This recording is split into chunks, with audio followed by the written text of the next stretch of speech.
Oh, what's going on, everybody? Welcome to episode 750, my gracious, of FloWrestling Radio Live, Boil Band Edition. I'm your host, Christian Piles, joined by JD Raider, Ben Funky Askren, and we have no water. We are the city of the future. I heard about this. Listen, Austin, Texas, live music capital of the world, Tesla, Google, Facebook, all call Texas home. But we don't have water because it gets cold. Look, we still have water. We have water. And listen to this. This caveman, this Billy Goat here, we got a boil band in Austin. Now, of course, the suburbs are fine, so we're good. We're chugging water left and right in Pflugerville. But this dude, he's just been drinking water like it's going out of style, ignoring the boil band. I was like, so how are you handling the boil band? He's like, oh, I'm just drinking water. He's building up that immune system, baby. He said he's built That's different. right. I forgot about the boil band, so I drank a bunch of water day one. And then, I don't know, I've just kind of been letting it ride. What a beast. Yeah, you know who told me about it, CP? Tell me. Your guy. Later? Going Parabolic is in Austin. There's a Bitcoin mining conference today. I don't know exactly where in Austin it is, but he was telling me I can't even get coffee. There's no freaking water anywhere. Well, he can come to Flow Sports HQ. We've got All right. We're drinking coffee here. Yeah, you're drinking the water too. I am too. Yep. I'm a dice roller. I'm Well, built it's not different as well. boiled when you make coffee, but it gets pretty warm. It's pretty hot. It's heating up most of the algae that's toxic to our whatever it is. But Jeez Louise. enough about the water plight of Austin, Texas. It's not really a Talk plight. about the wrestling. Let's talk about the wrestling that is not in Austin, Texas. There was a ton of it this weekend. Where to start? We could start Friday. We could start Glory Vito. Missouri, Oklahoma State had plenty.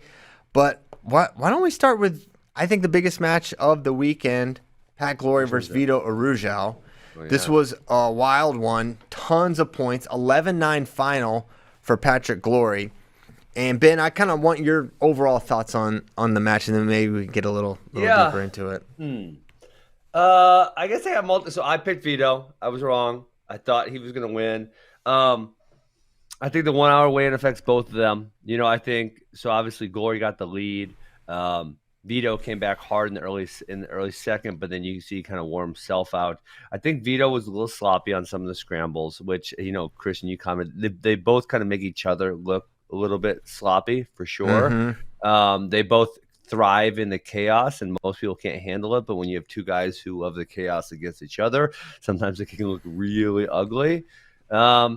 I think their EIWA match, because it'll likely be the finals and not after a 1 hour weigh-in, is going to look different. I think they're just going to both look more energetic, more fresh, and wrestle a harder pace and probably a little less sloppy. So it started with 2 takedowns for Patrick. He gets one off a single leg. He wins a scramble. Then another off a slide by. 2 reversals, though, for Vito in the first period, which is, you wouldn't expect that. The first one was off the chest wrap, which you kind of give credit there. It's a weird position. But then the leg ride, he ends up getting out of that. He never really cleared that first position. Right, exactly. Sorry, Glory didn't after the takedown. He never really cleared it. Okay. True. Yeah. True. Yeah. But it was weird because, 2 takedowns, and then Vito gets 2 really quick in the second, and you think, okay, here it comes. And then he gets the penalty point from. Listen, guys, stop. This is not a penalty. Hey, you got to get the heck over it and stop talking about that, Ben. It's a penalty.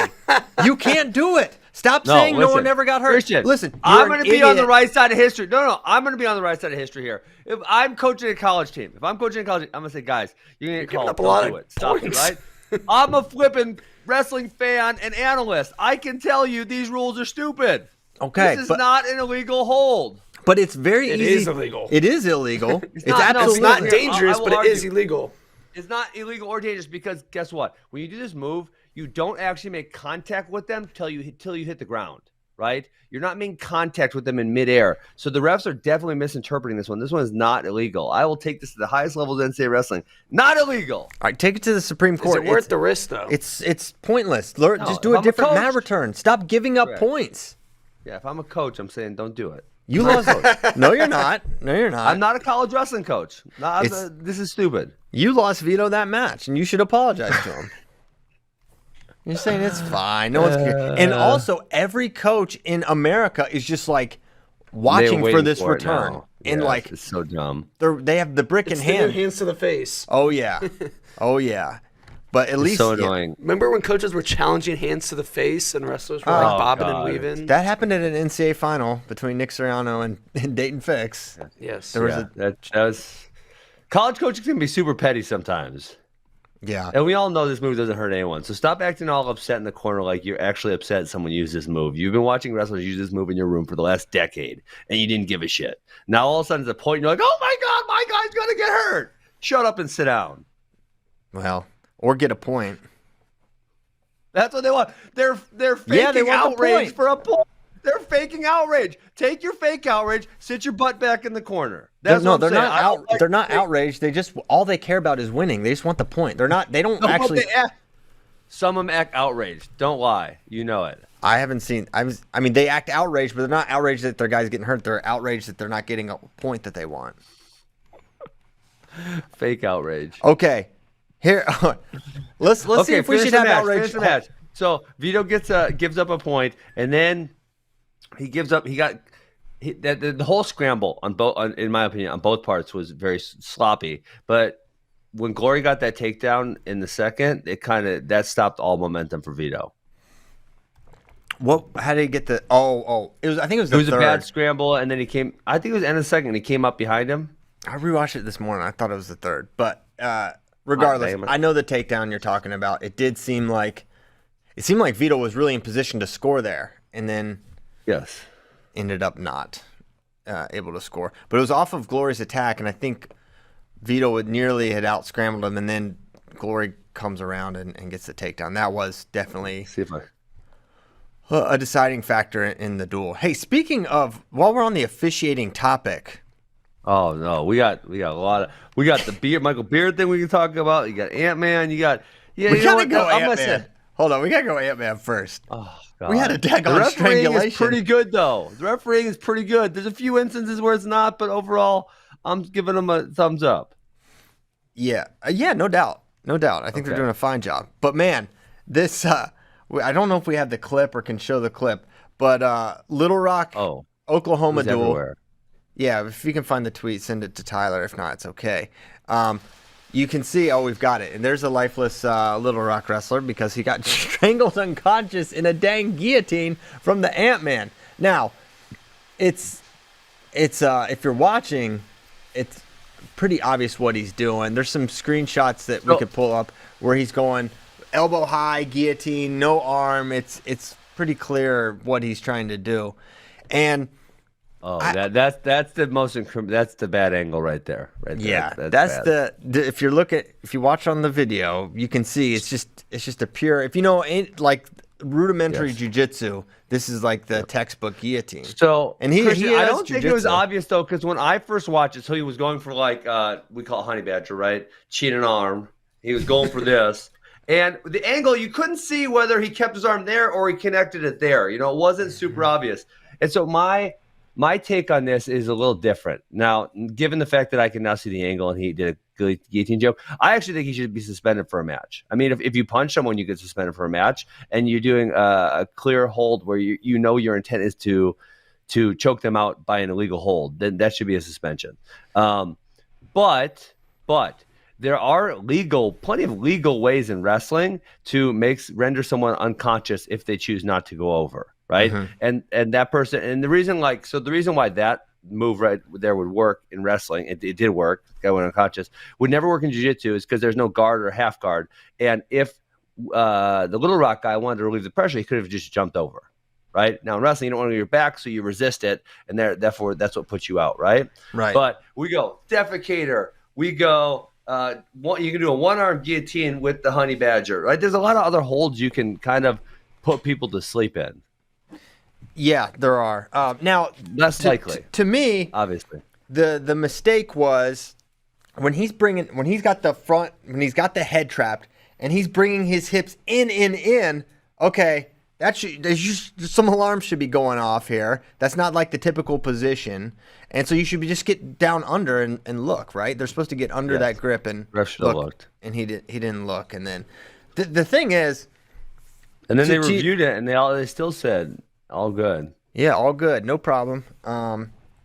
So I think the thing here is with these chokes, these strangulations, you're right, Ben. There are some, you can go front headlock, head in the hole, and maybe you can put a guy out from there in different positions. But anytime, maybe this is wrong. If you use a legal hold, but you put someone out, you should not be able to score any points from that, from scoring on a unconscious wrestler. I don't care if the move was legal or illegal. If you put someone out, you don't get points for that because you cannot incentivize strangulation by legal or illegal means. Agree. That's why you got to just kind of choke them close, but you don't actually want to put them to sleep. You just want to threaten them, make them feel highly uncomfortable. Then you turn them over and don't put them out. Yeah, exactly. Yeah. So hold on, but let me. I will stick by this point. I think I would suspend him because essentially he knowingly and willingly chose an illegal hold, which was purpose to put a man unconscious. And we can all see that. It's really obvious. Like, you can't punch someone in wrestling. You get suspended for matches, right? You can't kick them. There's a lot of things you can't do. And if you choose to do these things, because the other part of this is like, that this isn't what Tristan Wills agreed to. He agreed to a wrestling match. You can't do this in a wrestling match. So he doesn't know how to defend himself because that ain't part of the rule set. It's crap. Yeah. And, the thing is, he was Wills was leading the match at the time of the strangulation. So I don't know how you review that and then double down on your original call. That's the weird thing. Yes. I don't know how you double down on that at all. Yes, I would. But at the very least, at least we're stopping this dangerous mat return that is ending putting people in real danger. We're getting out in front of the real dangers. Hey, can you help me? To be fair, a knee injury is a lot worse than just getting choked out. That is true. So once you get over the fact that someone looks really bad when they flop unconscious, you kind of wake up, you feel a little tingly, and then you're like, I'm good to go. No big deal. No big deal. So, hey, and like, so wait, actually, no, they called the pin, so Wills couldn't. What? I was going to bring up a scenario. Okay. Jack Ganos, at Air Force now, I think I want to say his sophomore year of state, he got headlocked. But if you can imagine this, when he got headlocked, he flipped over so his torso was facing the ground, right? But the guy still had his head really tight. Okay? Mm-hmm. And he goes unconscious. Nothing illegal. He went unconscious, right? Yeah. Flopped. The ref called no points, so that was good. Right? But then they wake his ass up. He put this man in a bear hug. He won the match 8-5. No problem, Bubba. They let him keep wrestling. What a beast. Yeah, you shouldn't have to stop if you get choked out. It's no big deal. Yeah. But the reason I was laughing. Choke yourself out for a breather. Wow. That's a pro move. Choking yourself out for the lung timeout. That's. Do you not give up choice? If you go unconscious, do you give up choice? Technically, you didn't call for injury time. You just cease to be conscious. No, but I was thinking about this guy who works here. He's on the grappling team. His name's Corey, and he was like at a jiu-jitsu like clinic type thing. And I didn't know this about getting choked out, Ben. I'm sure you would know.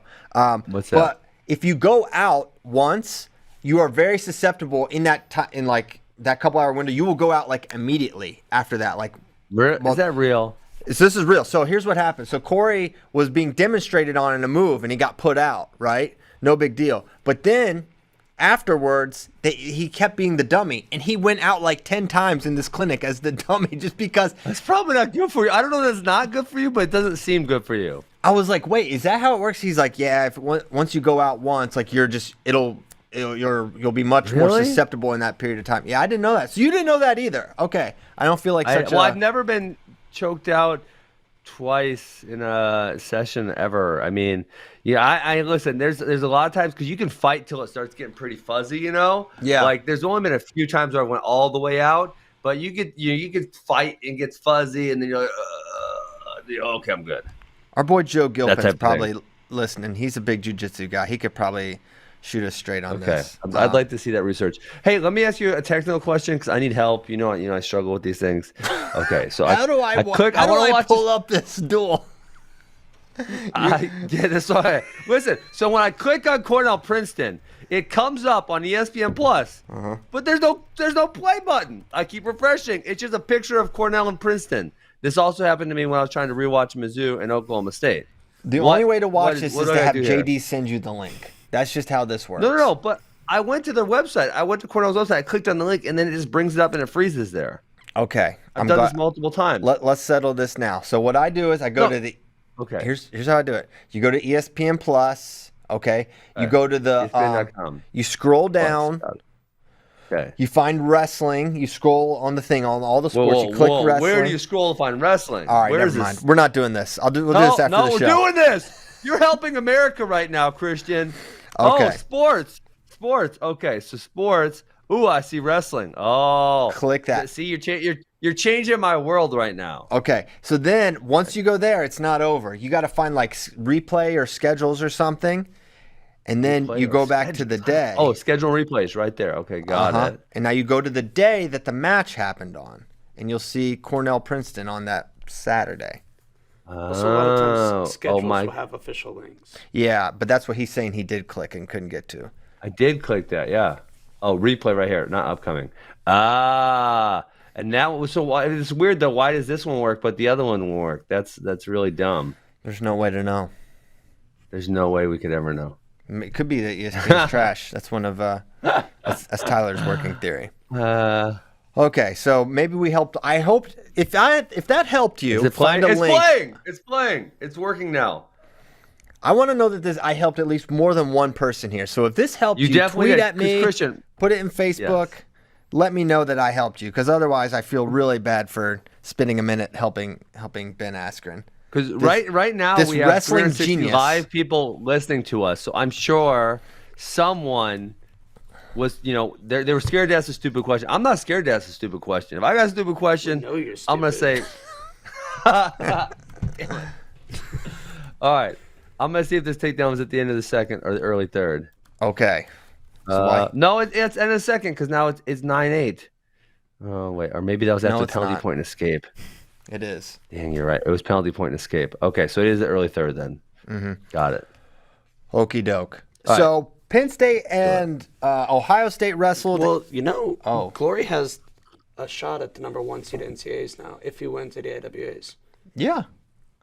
Yeah, I mean, I kind of always thought, but after Spencer was gone, that one of those guys, if one of them can run the table, which means beating the other one twice, then they should be the one, because they will have won. They were wrestling all year. Nick hasn't. Braden Courtney lost to Glory. Vito might have about the same number of matches as Suriano. Vito's not wrestled that much. I don't think so. I'll look, but I think he's wrestled more. Well, yeah, he's wrestled more, but not. It's not like he's been. I mean, he's got 10 matches versus Nick, who he have 3? Nick does not have a lot of matches. I suppose Medley has been wrestling 6. He's got 6. Yeah. But we didn't see. We are bouncing around big time. But yeah, for sure, Glory can get the all one. Over the place. What will be interesting is what happens if Vito wins EIWAs, which obviously, if you watch that match, is a very real possibility. Then what happens? Then if Nick's undefeated, then he probably gets it, right? Who else is in contention there? Because Camacho's got losses. It's those 3. Camacho's not in contention. I don't know why you said that. He's not. Well, I'm just thinking of conference champions, right? So EIWA, Big 12. Maybe Noah Certain could get the one. Yeah, it could be Noah Certain. If Terrakita, if Terrakita didn't lose to Joey Prada, and then he ran the table. What if Hildebrand? Hildebrand's gonna be the one. He already lost to Suriano. Nah, you were gonna avenge it. Oh, okay. So when Hildebrand avenges it, then there you go. Okay. Let's go. Let's kind of go back to Friday and kind of work our way through this weekend. The biggest duel Friday was Penn State versus Ohio State, a duel that did not have really any of the matches we were excited about. It was a dud. It was a dud. BJC was a rockin', but there was not a lot of matches to get excited about. Hildebrand beats Heinzelman in the most predictable third period ride out of all time. He went under, and you knew at that point the match was over, but let's go under anyways. It materialized similar to how you would think it would go for Drew. Heinzelman got in on the only legitimate attack pretty much. He got away and he rode him out. 41, Nick Lee ran wild on D'Amelio, kind of as we expected. Bartlett, Sasso was close again, but Sasso went and got it late. Then so here's a lot of notable names missing. Brady Berge and Carson Karchla did not wrestle. There was Edsel versus Kevon Freeman, which was actually pretty close. It was 0-0 going into sudden victory. Heaven help us. 7 minutes. That's the trap door, bro. That's the trap door. Bryce Jordan Center should have just opened up and they both just drop in, and we'll see you in the handshake line. Pretty brutal match. I don't know where Karchla is. Berge, KO had kind of a vague quote about where he was or wasn't. Something about, it was kind of like he's sort of going down, he's sort of not. It was really vague. He's in the basement working out. He's in the wrestling room right now training. So I don't know. There's speculation that he's going down. I don't know if he's going down. Is he better? I think it's sort of, honestly, my Brady Berge take is whichever weight he wrestles, it's sort of immaterial to the overall thing. Agreed. If he goes 65, okay, he's solid. If he goes 57, okay, he's solid. Maybe he's a little better at 57, but probably not. At the end of it all, he's gonna be a guy that's gonna have to steal a spot at Big Tens in almost all likelihood, no matter what weight he goes. So yes. Hey, not to get us off track, but can you believe Glory didn't even get warned for stall? I have it playing on the other tab. When he ran away, and he literally ran for 20 seconds. He didn't even get warned. It was preposterous. I mean, Patrick Glory is probably surprised he didn't get called. He's like, yeah, I'm going to get called for stalling. I don't care. I've got a couple to give. You've got to do the obligatory thing. Speaking of the obligatory thing. I mean, he literally ran backwards. He literally ran. And maybe the ref's like, it doesn't matter. But, like, you should just call it stalling regardless of circumstance, which brings me to the Peyton Robb match where this guy, this was a bad one. And now I say that by saying he should have got hit for stalling at the end of the match. But you can't be so circumstantial with it, situational with your stall calls. Because Peyton Robb was significantly more offensive than Bearclaw through the entirety of the match, and then he gets hit late. It could have swung the match because it ended up being a 3-2 win for Robb. I mean, I'm all with you on the contextualness, but there obviously are situations. So in this match, obviously it was great Glory Rucha, great back and forth, right? Mm-hmm. They both were very aggressive. Neither man was stalling. No. But listen, you run backwards for that long. I don't care how aggressive you've been the other 6 minutes and 40 seconds. You need to get called for stalling, and you're 100%. Being ridiculous. I completely agree with that. But yes, there's certain situations that you're saying where in the third period, one guy's been more aggressive, and he's slightly less aggressive, and he has the lead, and they call him for stalling just because. Yes, and that's bad. It drives me insane. Yes. Fair. Okay, so we also didn't see Carter Starachi this weekend. He was out this weekend, so we were deprived of Ethan Smith Starachi, which I was looking forward to. And then at 84, we didn't get Romero versus Brooks. So it was Brooks versus Rocky Jordan, but Rocky Jordan beat Paz. Beat Paz. What? It was a crazy weekend for the Ohio State upperweights, because then Gavin Hoffman. And this is maybe one of the more interesting things. Gavin Hoffman is kind of coming along here. He really is. He gave Max Dean a really tough match, and I kind of forgot that he gave Jacob Warner a tough match. And now tough matches are one thing. Bo Bartlett's giving a lot of people tough matches. But then he gets over the hump Sunday. Hold on. Don't bring your boy Bo Bartlett up like that, because there's a difference. Gavin Hoffman's out here getting takedowns on people. Bo Bartlett just looking at him. I'm sorry I brought it up. I'm just saying. It's true. I'm just saying. Okay. Well, Hoffman's doing great. He's coming along. And then he beat Bolsek on Sunday. Yes. Excuse me. Bolsek's been very good this year. Quite good. He's also got a win over Tanner Sloan. So yeah, he's a guy who's in his his fourth year college maybe? Somewhere around there, fifth. I don't know. He's been in college. I think he's a fifth year for a while. Oh no! So it looks like he wrestled in a couple college tournaments, but was maybe a senior in high school, and then redshirted in 19, wrestled in 20, 21, and 22. I thought you were talking about Bolsek. Sorry. No, sorry, Hoffman. So, but usually you don't see guys get better at this point in time, but he's very clearly getting better. He wrestled 2 top 6 guys to really, really close matches. He beat, I don't know, what's Bullsack a top 10 right now? Yeah. What, 12? So he's making some really good progress. And you don't see it later like this. Right. So the Dean Hoffman thing, it was really interesting. And I think I believe the call was right. But Hoffman was so close to a 1-2 on that. Leg was in. He had a Granby roll, and they broke kind of free face, and he immediately ran behind for 2. And it was the right call to go reversal there. But it was close 1-2, and then that could have nearly swung it for Dean. So I guess I saw this quite a bit this weekend. I'm trying to remember which matches I was watching exactly. Maybe DeSanto was one, and then there was another one the same type where the referees kind of hold that 1 point for a while. You know what I'm saying? Like, yeah.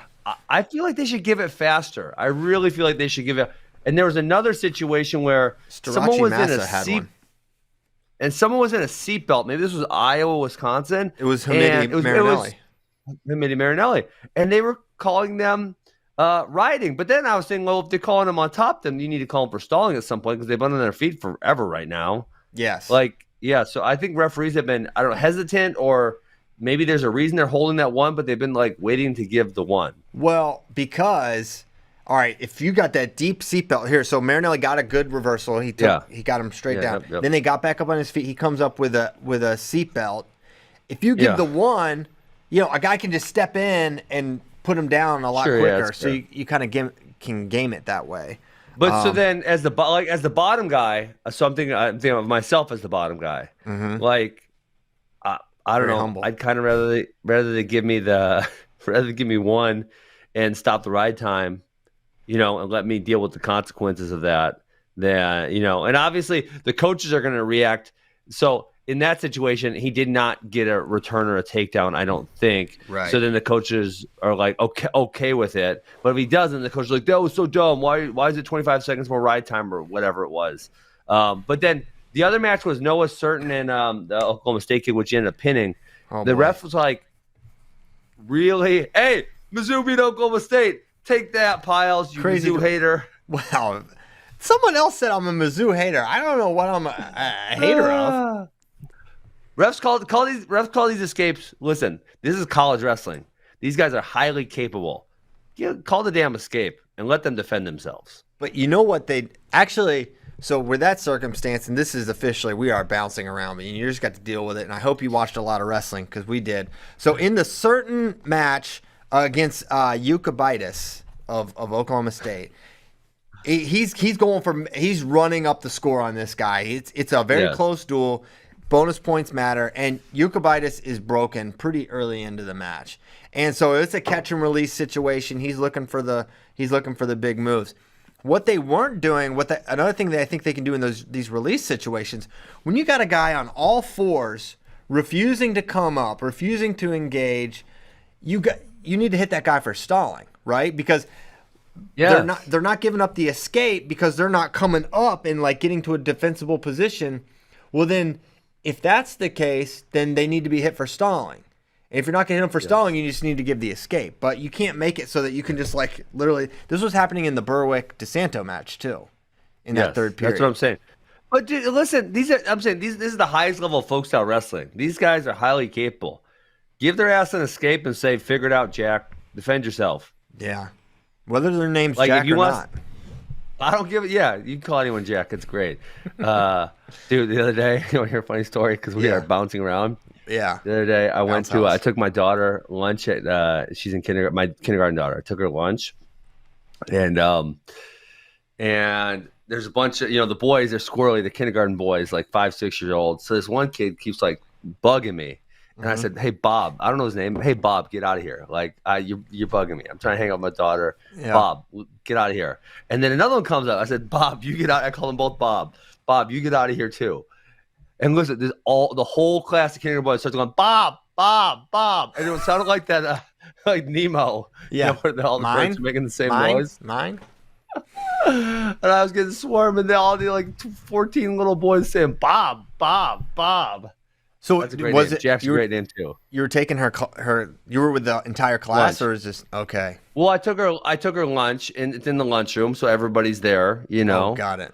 And I'm sitting with her, and like she is, at that age, it's only girls and boys. There's no girls and boys mixing, right? So I'm seeing all the girls, and this boy keeps coming up and bugging me, and I'm like, "Hey, Bob, like, leave me alone. I don't know, I don't know his name." So I call him Bob. Get out of here. And then that one comes back. Bob, you get out of here too. I don't know you either.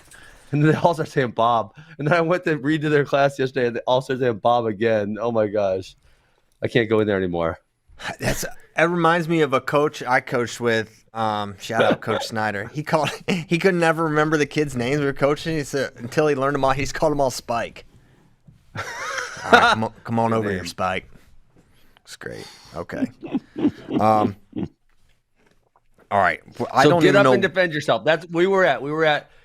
They're college Division I college wrestlers. They need to get up and defend themselves. Referee, just call the point and see what happens. See what happens, or hit him, or the quick stall, something. Or just the quick stall, something.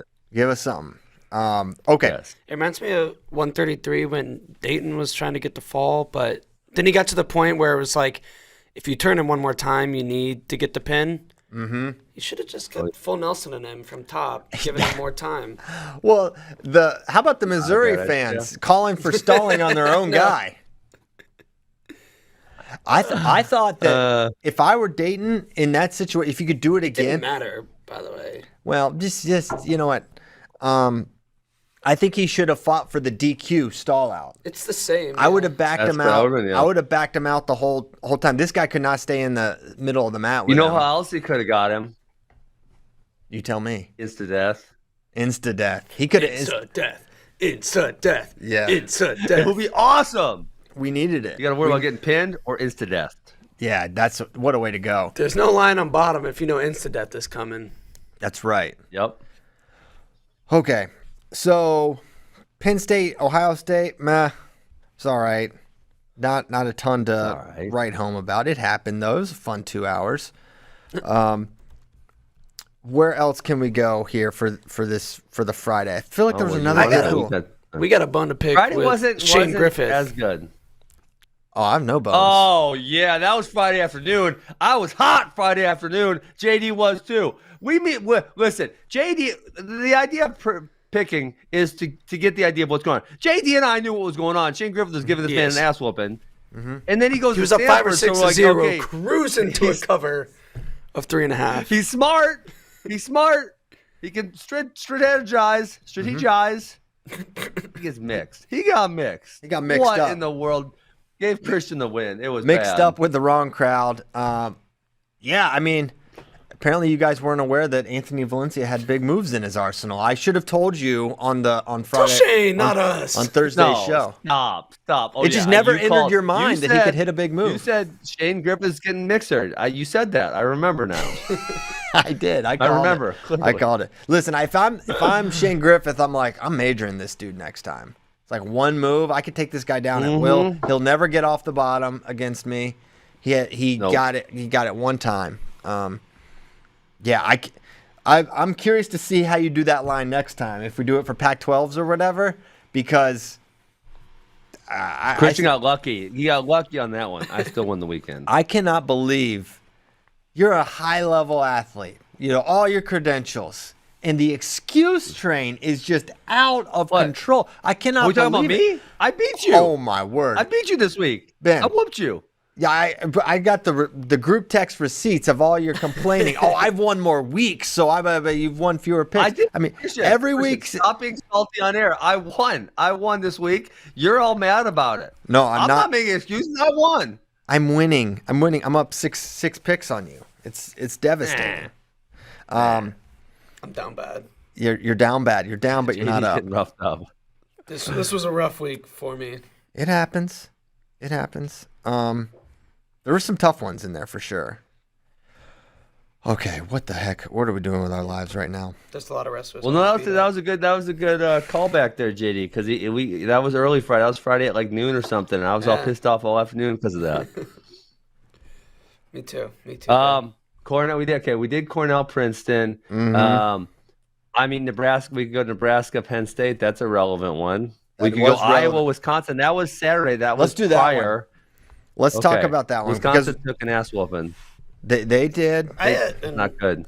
A lot of Hawkeyes had fun clowning me because I said Wisconsin may win, but they can all screw off because I clearly said Iowa. My pick is Iowa, and Iowa should win, and I think they are going to win. But I was saying there is a path. So all the Iowa fans that had fun clowning and partying on me, suck it. Party on him, baby. On Thursday's show, I said you were a fiction writer. We were clear. This is fiction. And if you go back and listen, I say Iowa. I think Iowa will win. It's a classic double pick. I've seen it a few times on this show. Where you end up picking both. And then if Wisconsin would have won, I would have been the biggest genius of all time. Hold on, exactly. If Wisconsin had won, you would be here partying in the USA, Miley Cyrus style. You would be untakeable. He would.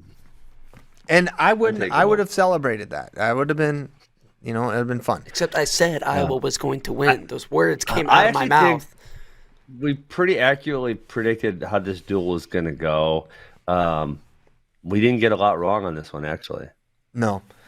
So the Marinelli-Hamidi match was the one we've been talking about for a little bit. A couple weeks now. We've been eyeballing DJ Hamidi's schedule, which they're calling him Hamidi.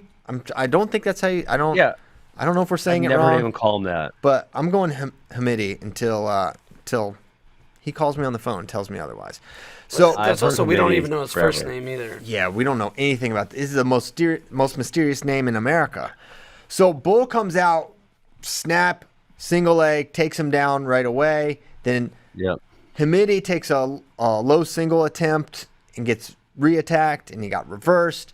And really, he wasn't able to generate much offense. The way he was able to score and threaten was in the scramble positions, which the reversal he got was off of... Marinelli should have been called for stalling right before that reversal.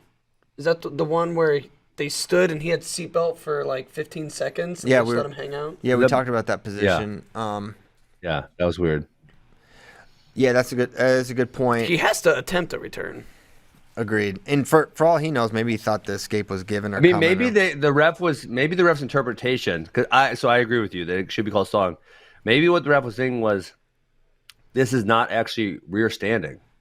They're standing, but it's not rear standing. Different position. Side standing. Doesn't matter whether it's rear standing or side standing. Are you sure it doesn't say rear standing in the rule book?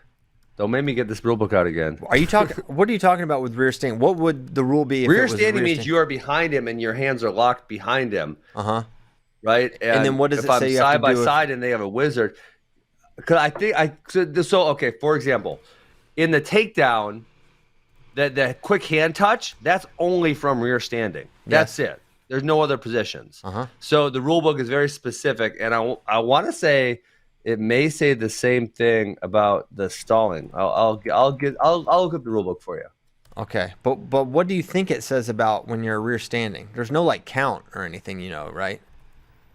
5 count. I see it all the time. Yeah, it's not real. There's no 5 count for rear standing. Listen, if it's real. If I can see it, it's real to me. No, it's not. There's no 5 count from rear standing. Because as long as he's attempting to return, you can be in rear standing for 2 minutes. Now, coaches will still just start counting randomly, but there's no count that's happening.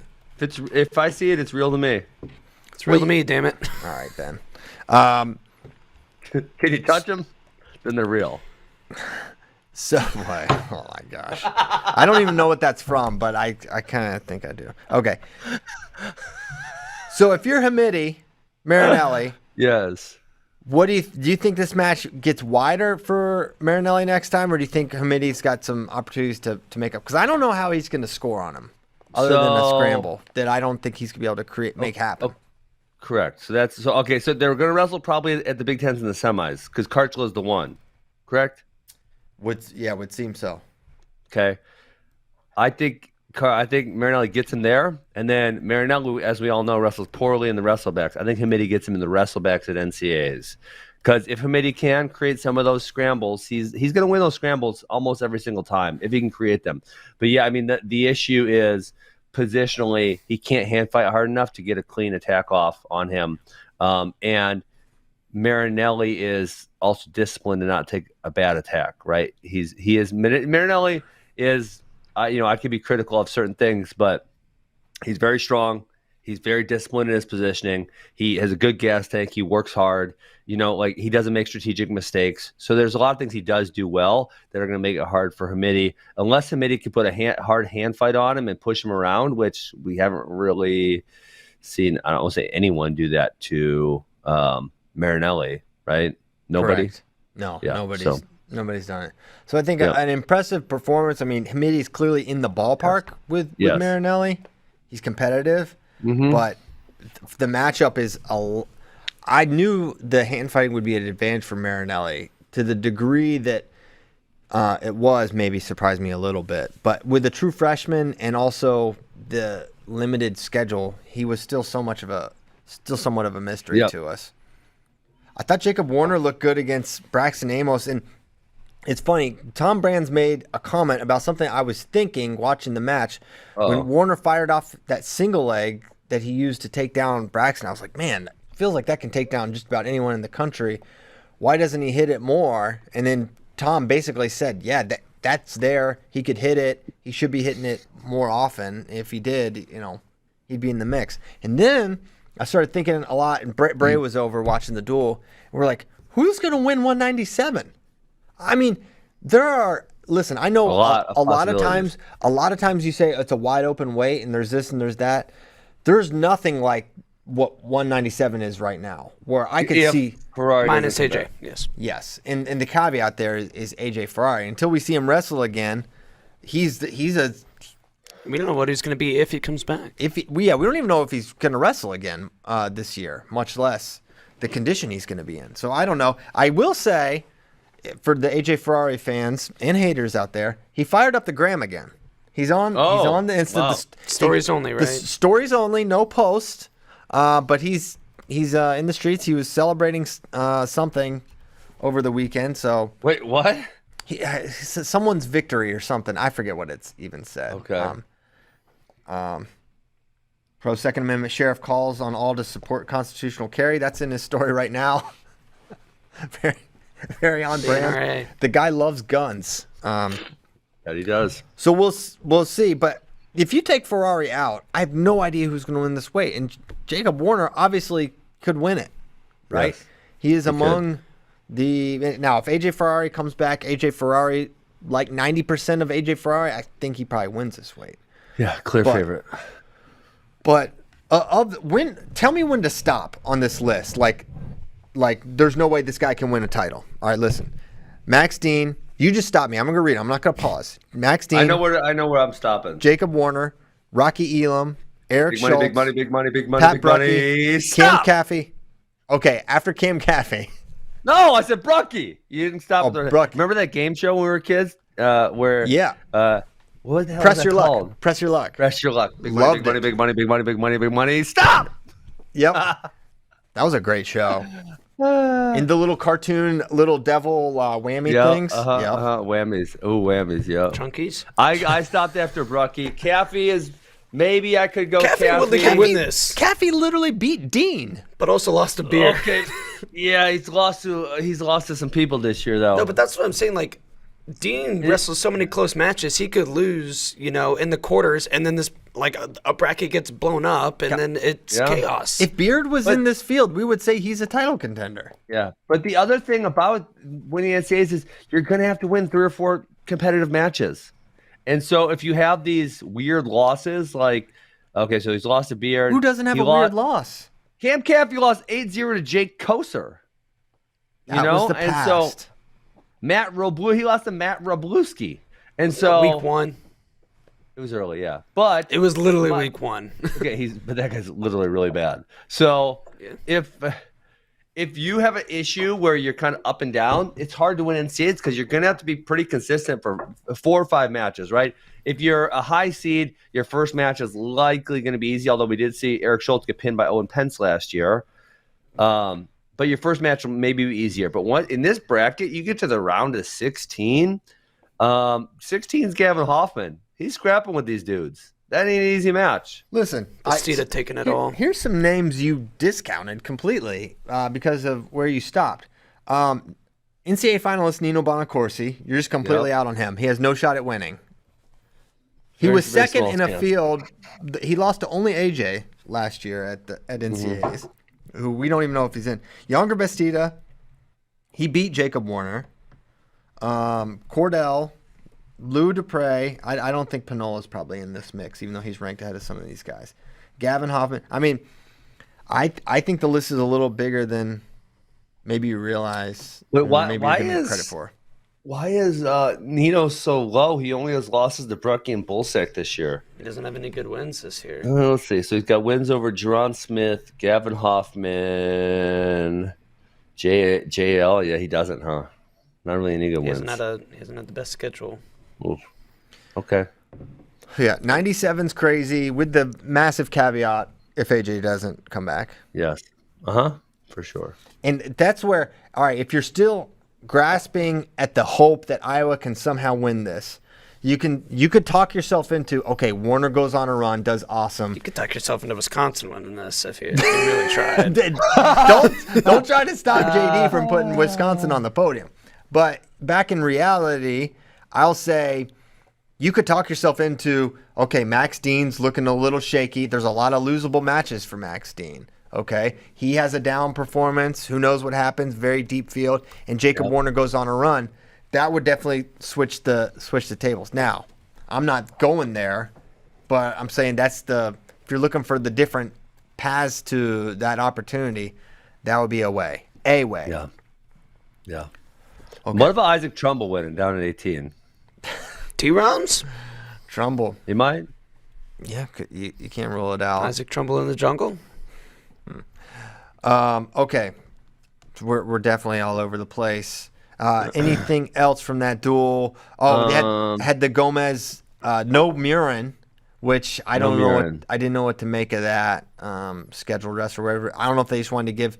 I don't think this was some sentimental give Turk the match on Senior Day. I don't think so. I don't think that's probably how they would approach it. I think it's probably more about Murin. Close win. I didn't think it was Gomez's best performance. Obviously got chippy at the end, and then you had the fallout with with Austin and something racial getting yelled at him at the end of it, and then that kind of took over Twitter for Saturday, and then Iowa put out a statement sort of condemning what had happened with Austin and that they're investigating the matter. So obviously not a cool thing. Carver's an awesome place, as everyone knows. Iowa's got great fans. They should punk the individuals that are yelling and weed them out. There's a lot of people that want to watch Iowa wrestling and Carver Hawkeye. Mm-hmm. Get rid of the trash. Throw them out. Police yourself. You Carver, you're the best fans. Get the trash out. You heard that guy. Get him out. Beer can at the Penn State match too. Yeah, at 74 after the Starachi match. Unnecessary things in the stands happening there. Yeah. So the fact that Murin didn't wrestle on senior night would allude to that he's coming back next year. If there was any doubt. Oh yeah, possibly. Well, yeah, I don't think there's any. Yeah. I thought we thought that already, didn't we? Or no? Am I wrong? Listen, he can't graduate because who's gonna watch Miss Hiss? Well, he could still watch Miss Hiss and not be in college. What is that? Oh, that's a pet snake. That's a snake. No, it gets passed down from wrestler to wrestler. Okay, and then is that real? Well, Sammy Brooks gave it to Max Murin. That's the story I'm going to go with. Got it. Yeah. Yeah, and the team needs Miss Hiss, too. It works both ways. You need a good rat-eating snake on your team. You know hawks eat snakes. Oh, wow. That's a deep one. Okay, shout out Killian Cardinale. He had a big win over Brody Teske. He's been in and out of the lineup, but he looked really good. But Northern Iowa put it on the Fighting Brackies. He lost to Terrakina. He lost to Terrakina last weekend. Terrakina? Guy's pretty good. Terrakina, he blew it against Oklahoma. Against Prada, yeah. Yeah, against Prada, or else he'd be way up in the rankings. It'd be him or Soriano as the 1 seed. That's right. Two would-be undefeated greats. Yes. Hey, isn't Northern Iowa and Iowa State this week? Who you cheering for, JD? I grew up with Cyclone, but okay. Go Cyclones. But speaking of Northern Iowa, Tyler, I'm sending you this clip. We have to play it. Of Schwab doing Schwab things at the end of the match. He's electric. What was it? Let me see. I haven't seen this, so it'll be a Surprised we Yeah, walked and in. It might take Tyler a minute to download it. I'm always a Pull it little up. late too, because sometimes on this VMix, it's smaller and I can't really see it all. We need audio. Give them some credit. Oh, Oh, look at where's that. my man White Look at Hendrickson that. too? Look at that. Now we're talking. Isaac might pin him, and he does. Is that him? Yeah. Which may or may not be the last match in the West Gym. You don't know, Coach. But It could have been. That's the way you do it. But if it That's is, the way you that's the way to do send it. that thing out. That's the And way it to sure do hell it. better not be the last match in the West Gym, though. I'm going to tell you that. Sure hell better not be. I got to go. Why would So that be the they last want to match in tear West West Gym? Gym down. We've I think they want- talked about Well, this. Yeah, the upper deck is condemned. See, they're Yeah, going and they up need there, they need a Kristen? large amount of money to get it up to code. Because of upper deckers? Okay.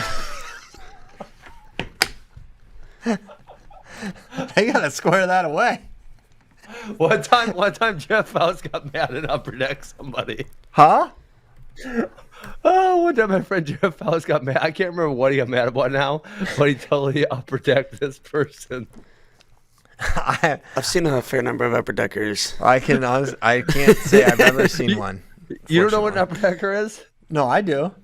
Oh, okay, oh god. I watched. Jeff Faust is wild. He's out of control. Actually, David Bray had to. David Bray, I don't know, a year or two explained to me what they were because I had never heard of them. And Oh my gosh. I found out. Then I watched MacGruber. Have you ever seen that? It's a freaking funny movie. I'd never seen it. Ben, you would love MacGruber. I've never seen it. Do you have Peacock? I'll check it out. You won't think know how so, to yeah. find it, but it's there. I'll get my wife to do it. That's what I. Yeah. When Call my kids want JD. to watch something, I get so frustrated because I don't know how the hell to find anything on that damn TV. Amy, come get this damn show on for Ozzy. Yeah. Can't figure it out. Okay. Ugh. Boy, this is off the Hey, is rails. Wyatt Hendrickson ever coming back for Air Force? He's been back. There you He didn't go. wrestle last weekend. Oh, he did, but that wasn't him against Northern Iowa. Why didn't you wrestle? That was against Northern Iowa? That was extra matches. Oh, that was extra. Which oh, I don't that know was- why Got it. Isley's wrestling in the extra matches. He got injured at the Cyclone Open, and Okay. that was his first match since. I assumed he was done for the year. So I don't know if that was a warm-up match, and he's going to be the heavyweight for you and I moving forward instead of Gordon. But I would imagine that's the plan. Okay, let's talk about this Missouri-Oklahoma State. Oh, baby, let's go Tigers! Big win for Tiger Style. Daggers. So a few of the bigger wins. So one, when G pinned Edmond, I was like, okay, really this is going to be really tough for Missouri to do that. In a duel like this, which we thought was going to be really close, I thought, wow, a pin, that's probably what's going to be what swings it. And I was right that a pin swung it, but I didn't know it would be the heavyweight flop fest that was Zach Elam and Noah Serber, where they I'm in both for nearly it. pinned each other. That was like almost a double Del Garbino situation. where the Double one- Del Garbino. That should be like a sandwich or something. I would go to New Jersey and order a double Del Garbino and be full for a day. I'm pretty sure. So Serber basically had Elam on his back, and then Elam hit him with a flipperooski, the Del Garbino, and pinned him, which made it really, really tough for Oklahoma State. And then Certain, with no Master Giovanni. So Master wrestled the day before, correct? I think he did. I think he looked really rough in that match. Remember, it was the one where we talked about it. It was the ride out one where he got ridden out. Remember? Oh yeah, for 4 minutes he got ridden. Yes, against the South That Tanner one. Jordan. Yeah, so I don't know if I think. Oh, he hurt his ankle in that match. I'm pretty sure. Okay, I think that's what happened. That was Friday. That was Friday night. Yes. So he didn't end up wrestling. Missouri was without Alan Hart at 41, and then also so they bumped Mako, up Connor Brown. right. But dude, is Mako gonna? I mean, sorry Ben, but is Mako going to be the guy, or is it a? I'm hearing that's the case. Yes, but yeah, Sean Harmon's on fire because he beat who the hell did he beat last week? He beat someone good. So you expect Mako to be back in the lineup for Missouri? That's what I was hearing. He beat Hayden Hastings, who's tough. He is tough indeed. So Keegan, I mean, he's Sean Harmon's he's really tough, but he has had he's 19-7 this year, so he's had some other losses that maybe weren't so good, but he's been great lately. I mean, really awesome. Plot is struggling right now. He beat Devos, right? So He lost to Devos. Sean Harmon lost to Devos, beat Hastings. Got beat it. Plot. Devos been struggling the past couple weeks. So with Plott losing to Harmon, it seemed like Plott did get tired in that match, and so Harmon was putting the pace on him. Plott's 11-2, and his 2 losses are to Harmon and Runyon. He did beat DeVos, and he doesn't really. I mean, Hastings, I guess that's a good win. Ant-Man, kind of, and then the other big win is Michael O'Malley. I thought he looked really good in the Hastings match in Wyoming. I thought it was like, oh, wow, different sort of plot. He looked really good, but the last little bit here, he has not looked quite himself or as optimized as we're used to. And now he's got Chem Dog this weekend. Oh, that ain't going to make you look any better. No, he is not going to improve your image. He's very good. Keegan O'Toole versus Travis Whitlake. Yeah. This was a little closer than I realized. I don't know if this was a rust thing with Keegan. I didn't think he looked. I didn't think he looked great. Yeah, he didn't look great at all. So he was whining about it. We talked. He was whining about not looking great. Yeah. What did he say? He was annoyed. He only won by 1 point. Yeah. And then I said, "Son, you only shot twice. What the hell do you think's going to happen?" He didn't attack. Yeah. And listen, no one's like, people are not going to shoot on him much. I mean, they're going to be super selective. Yeah, so Whitlake shot twice. Keegan scored out the first one, and the second one was kind of at the end of the match. Yeah, that's pretty much what I told him. I said, people want to keep it close. They're not going to open up against you because if they open up, it's not going to go positively. So you need to understand that that's going to be the case even against some of the better guys. And the better guys are disciplined. They're strong. You got to open it up. Yeah. So that was a big match. And then the last 3 matches totally, changes. Wild. There weren't a ton of upsets really in this one. But you get to heavyweight, Elam pins Serber. You probably would not have predicted that. And then Jakobitis comes out, he gets pinned, and then Dayton's got a pin to tie the score, but they would have lost by criteria apparently anyways. That was somehow known. How was that known already, JD? I got shooters everywhere. I know, but how do you know that for sure? He did the match points, something like that. Yeah. But you don't know the match points. They would. I don't know. People were saying criteria was locked up. Man, I don't know how you have criteria locked up, but okay.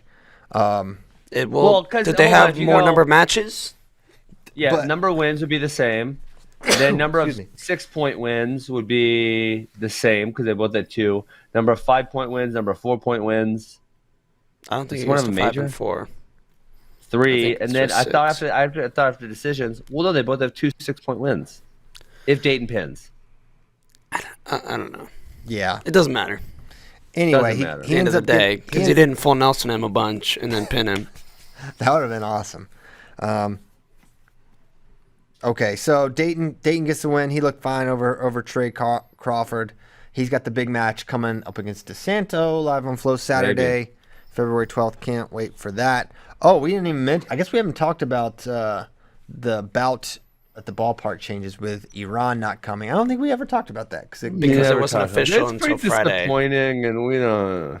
Yeah, it's not fun. Positive international news. Yasher entry list just came out, and Sidikov's going because Russia's using this as a wrestle off for the European Championships. Are we sending anyone?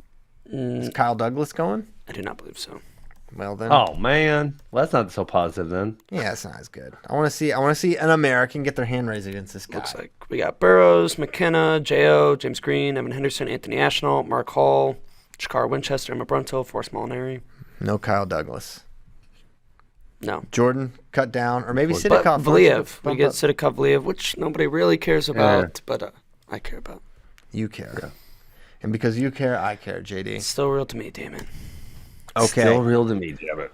Penn State, Nebraska also happened, and probably the most discussed match there was the Michael Beard, Eric Schultz, where Schultz pulled the mini upset over the returning All-American Michael Beard. I didn't hate those stall calls. I actually kind of thought they were the right call.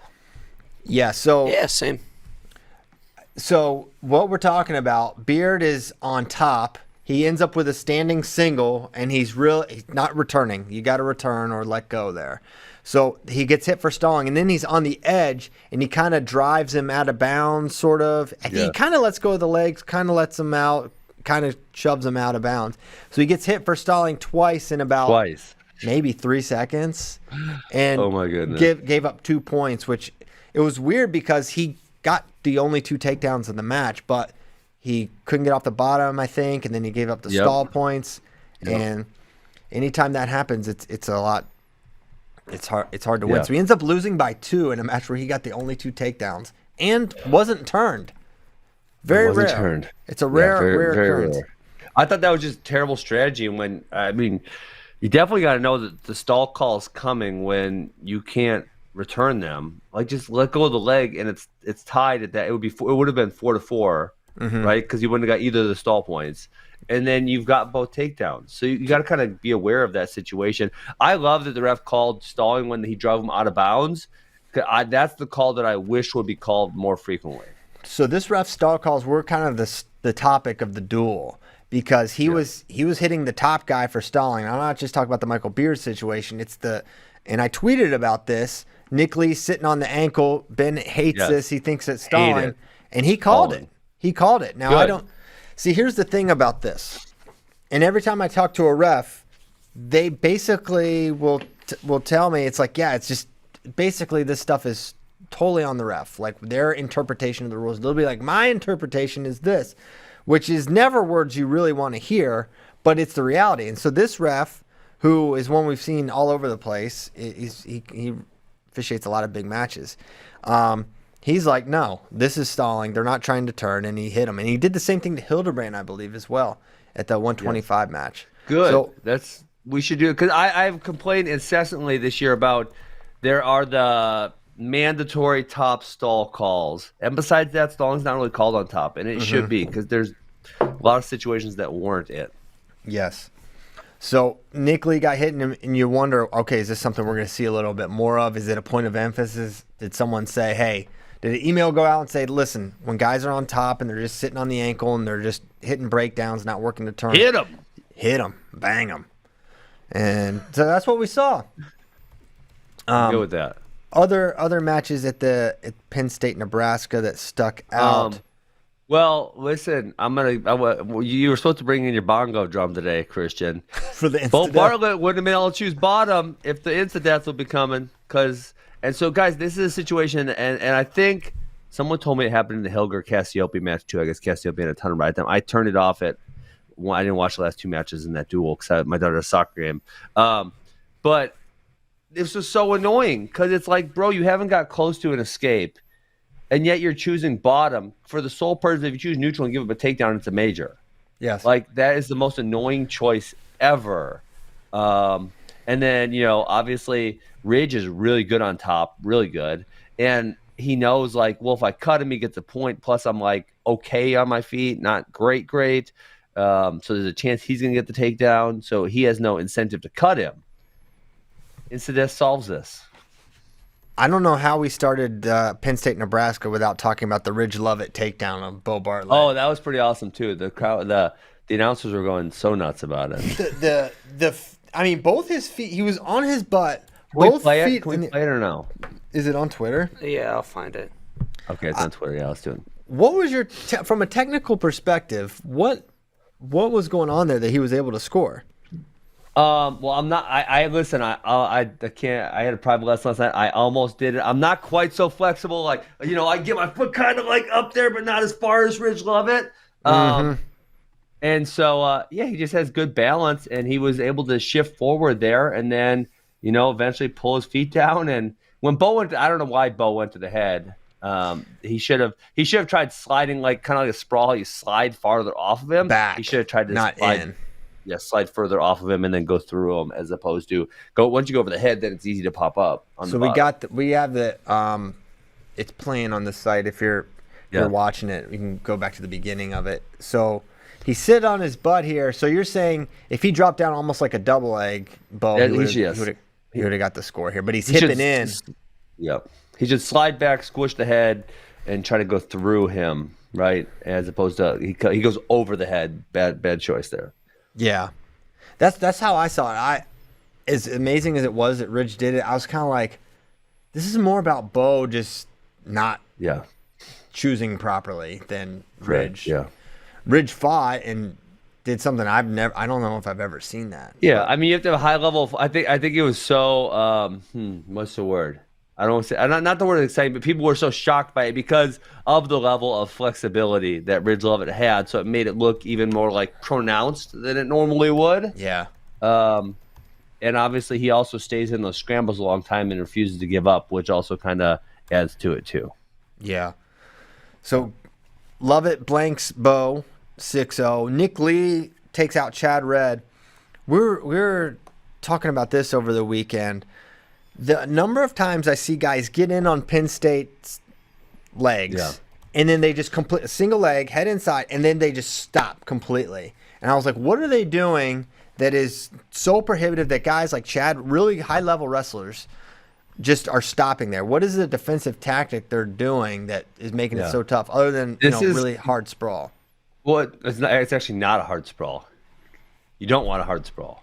Okay. So, and I don't know if I can explain this without my body moving or you seeing what my hips are doing. Mm-hmm. But the idea is that if you think about it this way, when you shoot a single leg and they don't just stand there, right? There is some type of sprawling motion. There's essentially 3 ways to go. You can cut the corner and shelf. You can go up the middle.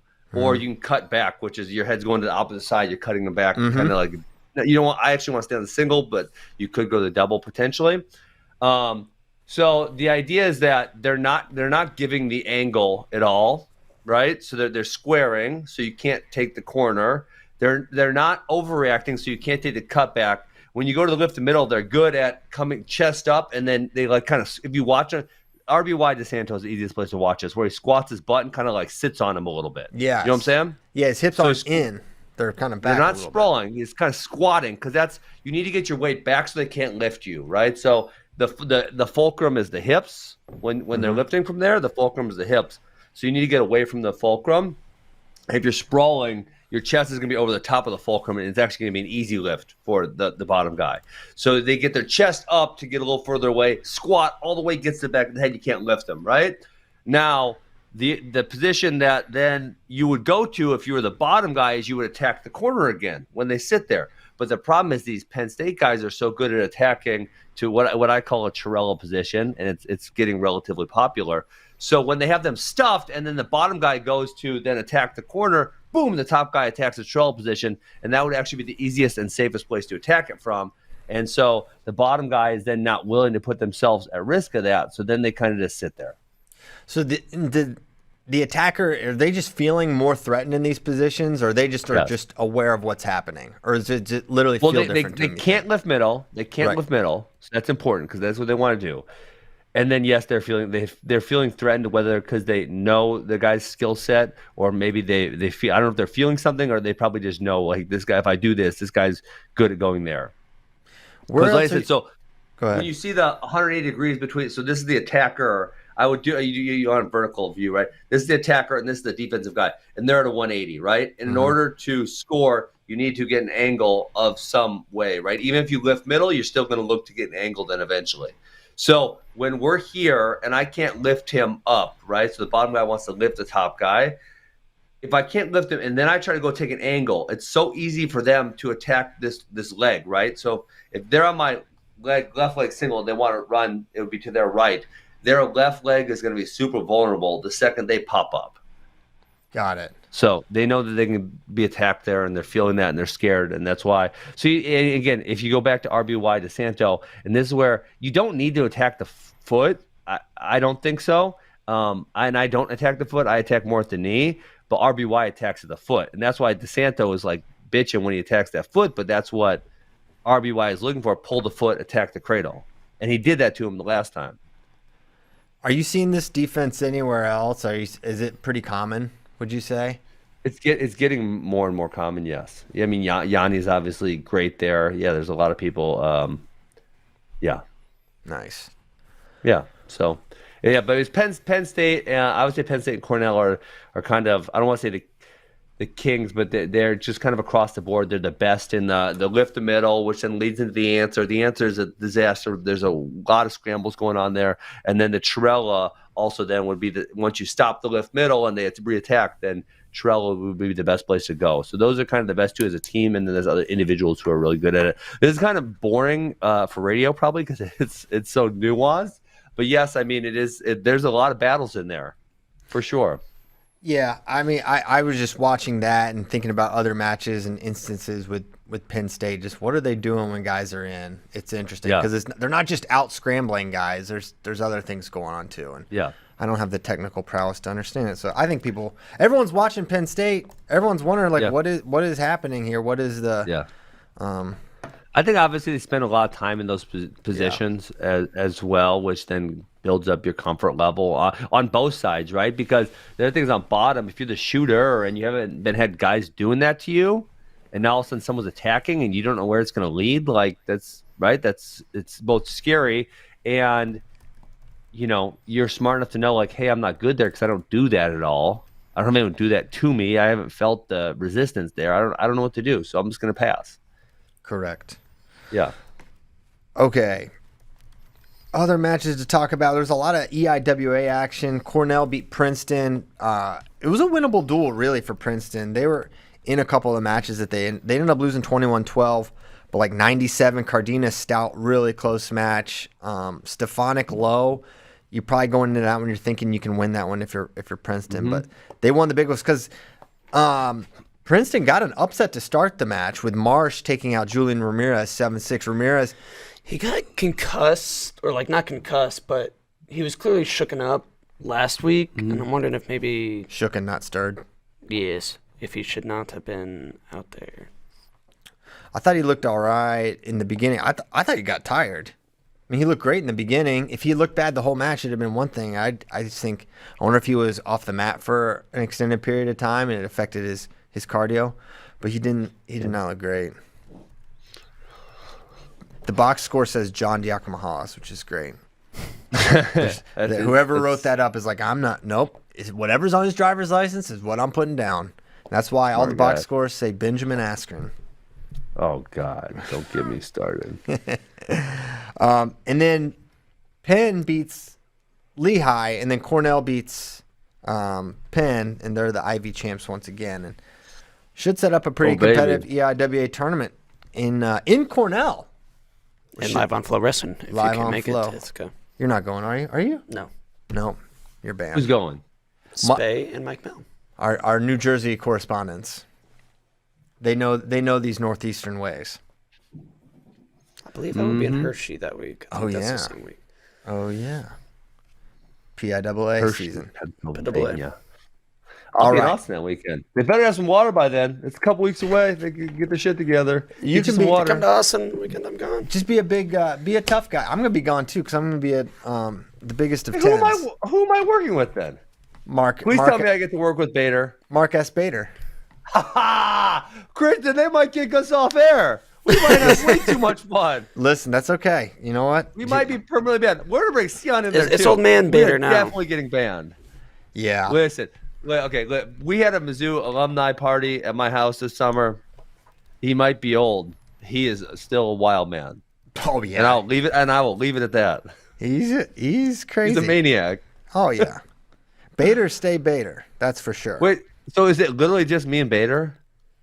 Because you probably should have a sensor on us or something. No, you guys got it. I trust you. Listen, I've called I don't know how many hundreds of matches with Mark Bader, and the guy. Listen, he's got a potty mouth. He never does it on the air. Well, I know how to get him juiced up. He's all right. Get him all juiced up. Get him all fired up. Okay. From asking for president, I still think you guys should pick national champions. Also, how Ben would be an awesome president, or both. This guy really likes you, Ben. He really wants you to run for office. Seems like a terrible job to have. It does seem like a terrible job to have. I would agree with that. Can you imagine taking you coach wrestling, and you get to do wrestling stuff, and then you're the president? What a horrible job that would be. That would be a bad job. I'd probably quit. Yeah. Okay. Do we want to pick national champions or no? I don't know if that's something we should do today. Yeah. We're getting down No, to the no, wire. Tuesday. You know, with the Boyle ban and everything, I don't think it's the right thing in these times. What's your favorite non-wrestling thing that has occurred at an NCAA tournament? Oh, NCAA tournaments are the most fun ever. I have so much fun. So much fun. It's normally wrestling. You know what was awesome? I'll never forget Cleveland 2018. The crowd was so nuts. I think, albeit hammered, maybe perhaps. There was like this. Were you there, Ben, in Cleveland? I don't think I was Tariq at that Wilson one. and Greg. I'm not saying these guys were drunk. I'm saying the crowd was just But nuts. they might have been. You never know. I don't think Tariq Wilson was drunk. And then Greg Martin, they were like, they were having some kind of dance off, and it was hilarious. And Tariq and Miles Martin's dad were dancing. I'll tell you one when I'm blanking on his name right now, but in 2014 when the Wild Maryland Robin Ficker, I think. Yeah. He convinced the whole crowd to chant headlock Shep Talk because he's a Wild Maryland fan. Jimmy Sheptalk made the finals against Ed Ruth, and everyone knew it was going to be a bloodbath. It wasn't going to be competitive. Yeah. And I don't know how this man got thousands of people to chant headlock Sheptalk. Literally everyone got in on it except for the Penn State fans, of which, there weren't so many. Like, you take the entire crowd against one guy, then you get pretty loud headlock Sheptalk. That was really funny. Yeah, I remember that. Yes. Definitely headlock Sheptalk. I don't know. Have you been to NCAAs? Oh my gosh. This guy hasn't been to NCAAs. Wait. And why is he allowed on the show? We'll look into that. We'll look into that after. I don't know if I can use one of my favorite insults on air, but no, I'm going to save it. I probably know the one you're talking about. Okay. Wow. Can I use that one on air, Christian? I don't. I mean, I know I say so. like I don't know an what S you're word, an A word. You know what? If you have to ask, I would say no. I don't know what it's going to be. So you know what? Okay. Maybe we can talk about that one offline. Hey, Hey. you. Oh wait, why have you not been to NCAAs? I'm young. Well, he's only worked at Flow since basically the only two NCAAs that have happened that have overlapped. One didn't happen. Got canceled, and then the other one we didn't send anyone because you couldn't do anything. Dang. Yeah. So, but he'll go now. I'll be in Detroit, nice. Rock City. Oh, it's so awesome. It's the best. But I personally bleeped that Schwab clip as it was not bleeped on Live Air. Oh yeah. So. And he bleeps himself sometimes because he said if we don't sell out the Iowa State bleepy, bleep, bleep, bleep. he's going to be one bleepity bleep bleep bleep bleep. Well said, I say. Okay. Jeff Boomhauer says, if Oklahoma State beats Iowa, I think Iowa should be required to duel UNI as a result. Agree? Well, Yeah, let's do it. that should definitely be a duel. But I get fired up about that. I don't think there's anything, any sort of result could change the fact that they're not going to wrestle each other. Unfortunately. Nathan Kreckelberg asks, who is the D1 frontrunner for 2023? I'm assuming he means who's going to win the team title. That would be Penn State. And it's going to be... Well, but are they losing? Is RBY gone? Because he said he's gone. I don't think so. I think he'll be back. He'll come back. He'll be back. Come on. Listen, Kale is plucking guys off of coaching staffs and retirements and rival schools. You think he's gonna have a hard time saying, "Hey, RBY, why don't you come be a hero for a year?" Here's what I think their lineup. They don't get RBY. It's gonna be a little more difficult. Yeah, losing a national champion would hurt. But here's their lineup though. Next year, Robbie Howard, Roman Bravo Young. I think Bo comes down. Shane Van Ness, Levi Haynes, who just beat Patty Gallagher, Alex Facundo, Starachi Brooks, Dean Beard, Kirk Fleet. Yeah, forget it. Yo, Nico Megaludis is wrestling. And Nico could come back. Nico might get another. He's wrestling year. at Yesterday. I'm looking at this now. Nico at 25 would be interesting. So yeah, I think they're the front runner. Oklahoma State's gonna have a good team. Iowa loses a ton. They're gonna have a very competitive team. They're gonna be good at every way, but they're not gonna have Arizona State. How many did they lose from their team this year? I don't know. I think they lose. They lose to Valencia, but they'll gain a Valencia. I think Norfleet will be gone. Is Norfolk gone? Okay. Yeah. They'll get Richie Figueroa in the Well, lineup. but Courtney's maybe. still in there, and McGee's still in there, and Parko's still in there, and Jacory's still in there. Colton Schultz is young, so I mean, there's kind of a good. They have kind of a good core. Michigan obviously loses a lot. Right. Yeah. Okay. This guy, Wick Jacoby, he thinks I hate Mizzou. He said, hey, Pyle, I ask again, why do you hate Mizzou? I don't. Before you start making excuses for OSU, remember Mizzou didn't have Mako or Hart in the lineup. I didn't make any excuses, and I don't hate Missouri. That's just I do like to give Ben Askren a hard time because it's fun. Also, Ben is on this show. He went to Missouri. Flow Sports is basically nothing without the Missouri Tigers. We started with Bader, Joe Williamson was there. Yep. Nicky V was there initially. So we had a lot of Mizzou wrestlers on the staff there. Yeah, shout out Missouri.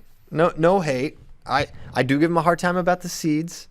I don't think they're going to have the same seeding scenarios this year because their schedule is ridiculous. Yes. Which proves my point. And they're obviously in the Big 12, not the MAC, which is, that wasn't the wrestling choice, right? I mean, right, of course. That was the athletic department. Okay. 9:37. We can keep going. We really got this going. A couple more questions. Let's do it. JD's just writing an article this show. He just is not even gonna. I'm sorry. I'm dorking out about Yasher Doe. Yeah, it's very unfortunate. It's very fortunate. What is the argument against adopting the freestyle step out +1 rule in folk style? Tradition and stupidity. Wow. Yeah, we actually. You want me partaking in this show? We thought it was going to happen last year, but the coaches voted it down. I don't want to say unanimously, but kind of like strongly. Yeah, a lot of them want it, but I don't. But maybe when push comes to shove, they don't want to see the change. I think it would be good, obviously, if it happened. But yeah, I don't think we're going to see I don't think we'll see it. I think it would solve a lot of problems. I think it would make the matches way more exciting. Wow, sneezing. Wow. You've been sneezing a lot more recently. I've been allergic to something. I don't know what the deal is. It's a season of the year, I guess. Have you been washing your clothes? That could be why. I don't wash my clothes. Okay. All right. Well, that's good. So it's not that. Will the International All-Stars win a single match? I don't think so. Wait, where's the International All-Stars? I didn't see their list. They're not All-Stars, first of all. We'll get out in front of that. where's the international list of people? I think it's on FloWrestling.org. It is. I'll save you a click. They're not going to be favored to win any.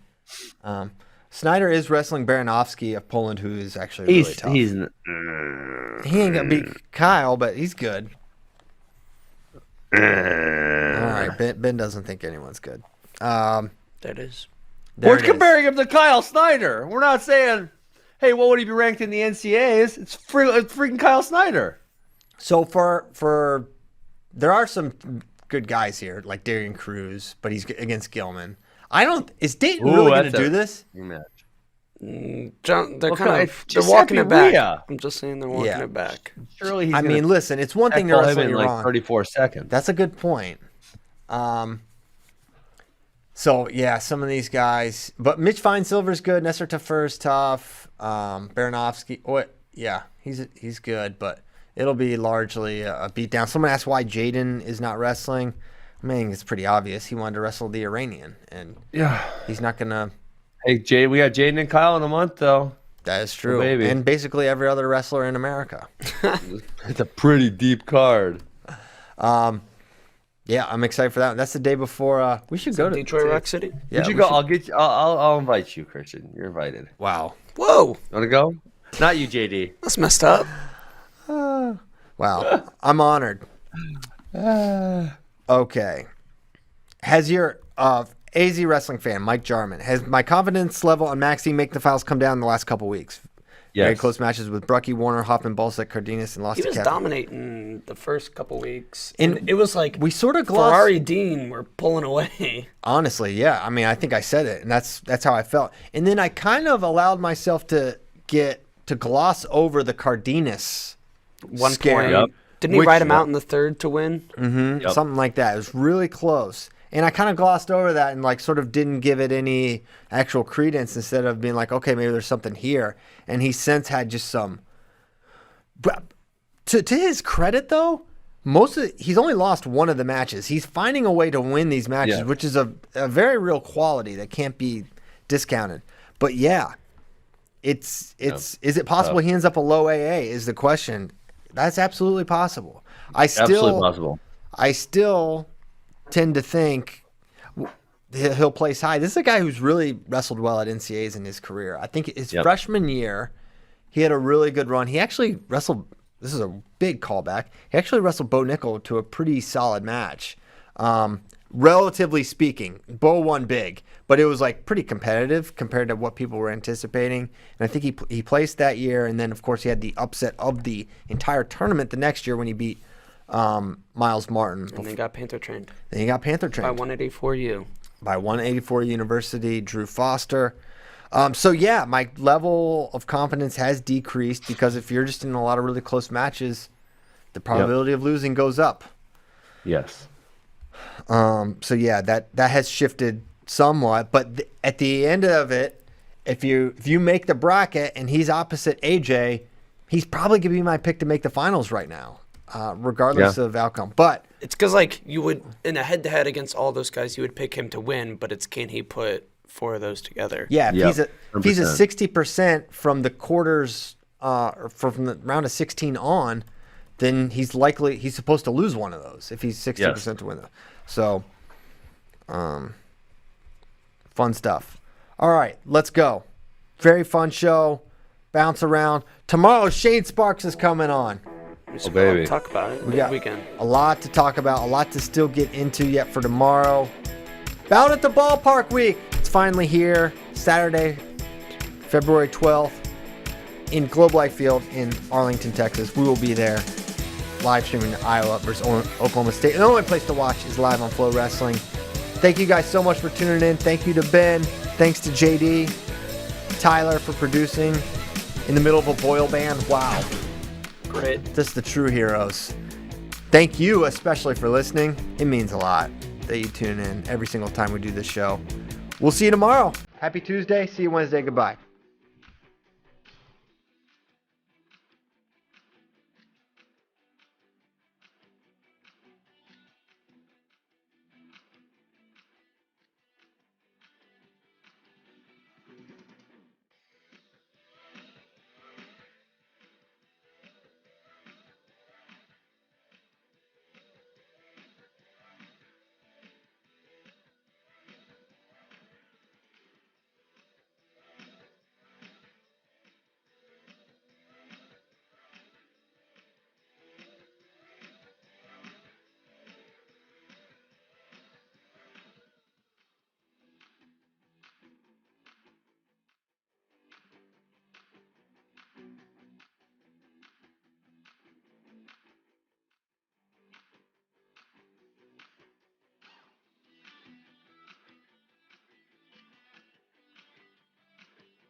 Bye.